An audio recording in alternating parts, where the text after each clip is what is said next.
Assalamualaikum teman-teman, ketemu lagi di channel YouTube Airin Nas. Makasih buat teman-teman yang udah ngikutin cerita aku sampai sejauh ini. Buat teman-teman yang baru bergabung, jangan lupa subscribe dan dihidupkan loncengnya ya, supaya setiap aku upload cerita yang terbaru, kalian dapat notifikasinya. Pada video kali ini aku akan upload part 31 lanjutan dari cerita sebelumnya. Buat teman-teman yang udah bergabung, aku ucapin terima kasih karena kalian setia membaca cerita-cerita di cerbung-cerbung aku. Daripada berlama-lama, yuk kita baca ceritanya. Ku kembalikan uangmu mas, bagian 31. Pov Yuni. Aku duduk termenung di kantorku. Aku teringat perkataan Bu Rowina yang menyakiti hatiku. Aku juga adalah manusia yang pasti sakit hati bila dipermalukan. Walau akhirnya dia juga malu karena perkataannya dan anaknya. Persidangan akan dilakukan seminggu lagi. Aku berharap sebelum seminggu aku sudah mendapatkan bukti jika Mas Hamdan berselingkuh. Mbak, hari ini kamu ada acara di sekolah Alisa, kamu gak pergi, kata Rosita mengingatkan. Astagfirullah, iya aku harus pergi Ros. Semoga belum terlambat. Aku segera melajukan mobilku, aku berniat pergi dengan Fatih. Aku jemput saja dulu dia di sekolah, kemudian kami bersama ke sekolah Alisa. Kita nggak terlambat kan Bun? Tanya Fatih saat kami sudah sampai. Teater diadakan di aula sekolah itu. Tamu tak sembarangan karena harus memakai undangan. Aku memilikinya karena Tante Lisna memberikannya kemarin. Insya Allah enggak sayang, kataku mengelus kepala anakku. Kami bergegas ke ruang aula. Kami berjalan agak cepat. Setelah sampai ternyata sudah banyak orang tuanya antri buat masuk. Yuni, suara bariton itu membuat aku dan Fatih menoleh untuk melihatnya. Pak Irsyad, kataku sedikit kaget.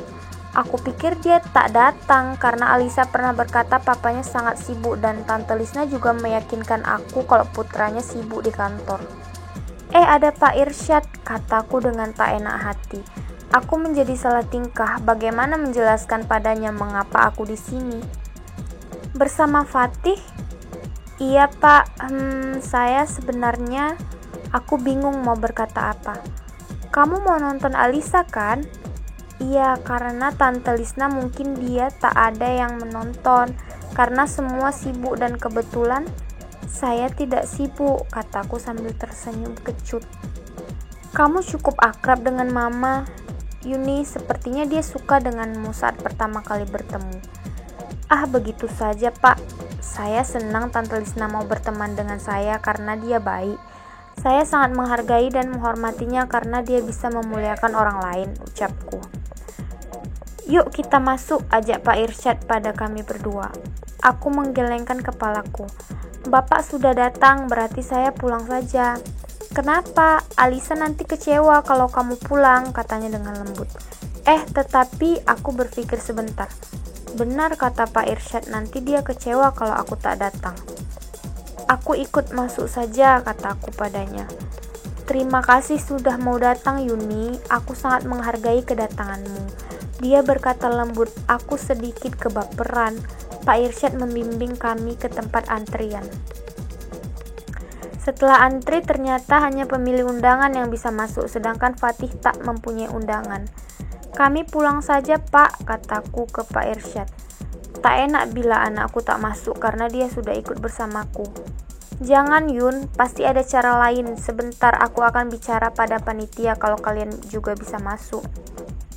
Pak Irsyad berlalu hendak berbicara pada panitia.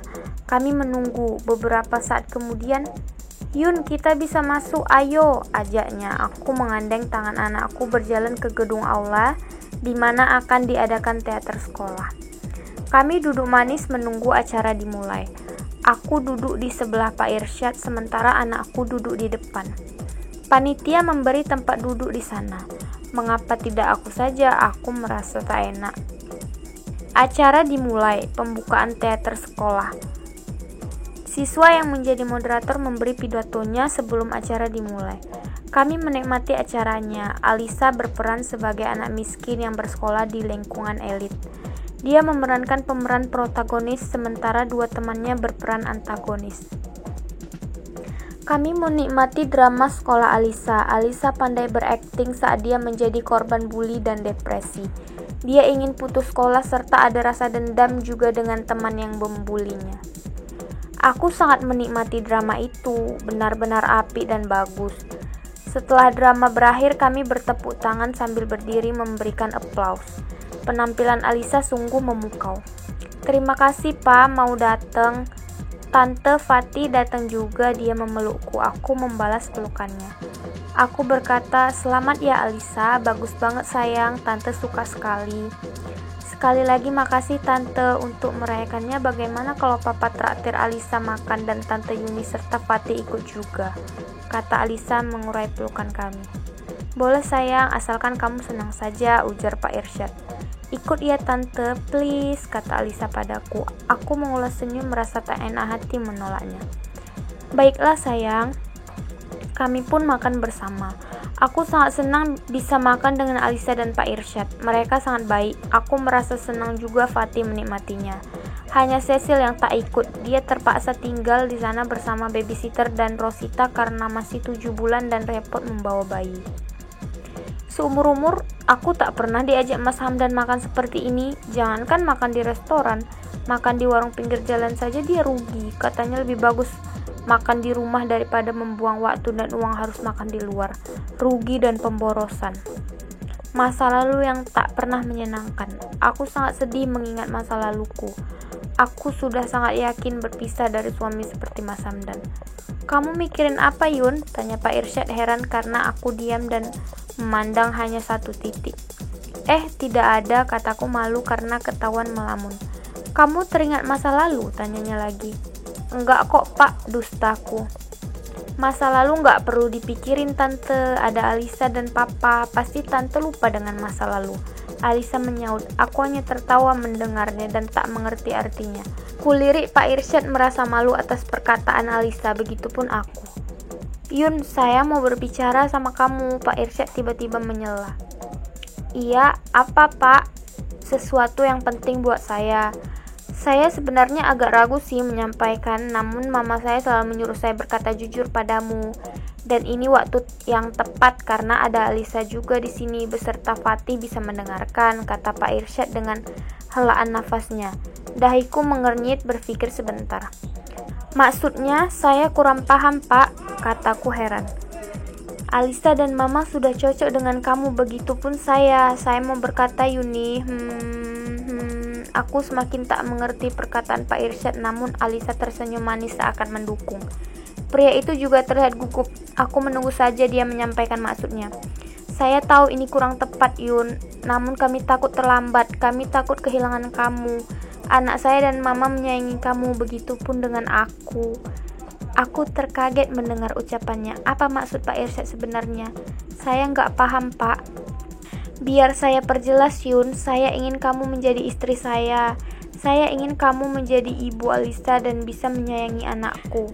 Aku juga menyayangi anakku, kata Pak Irsyad padaku. Aku benar-benar terkejut dan darahku berdesir.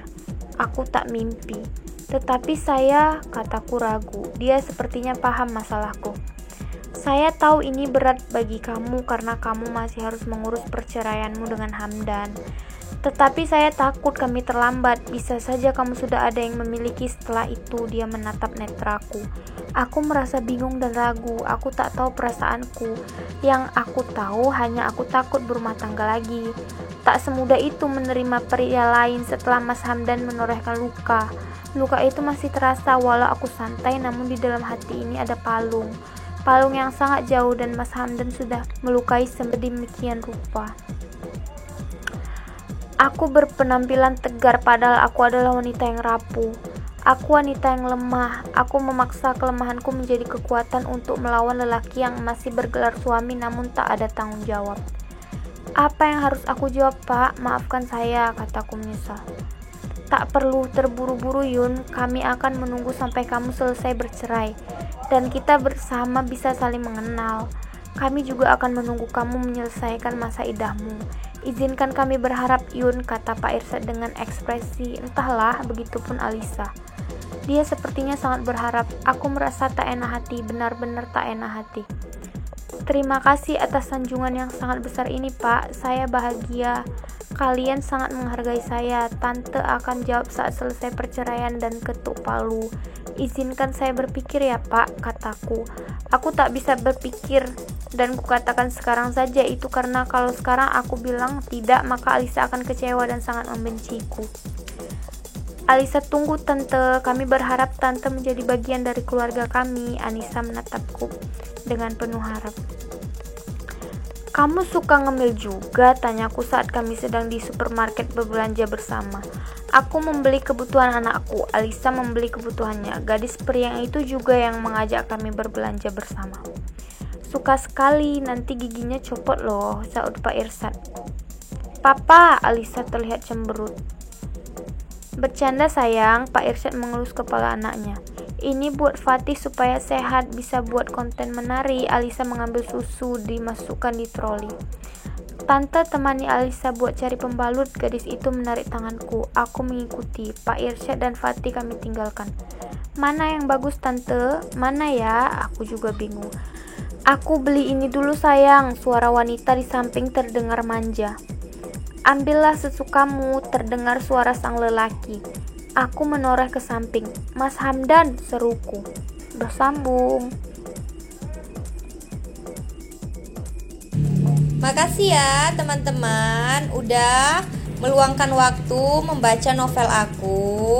Sampai jumpa di cerita selanjutnya.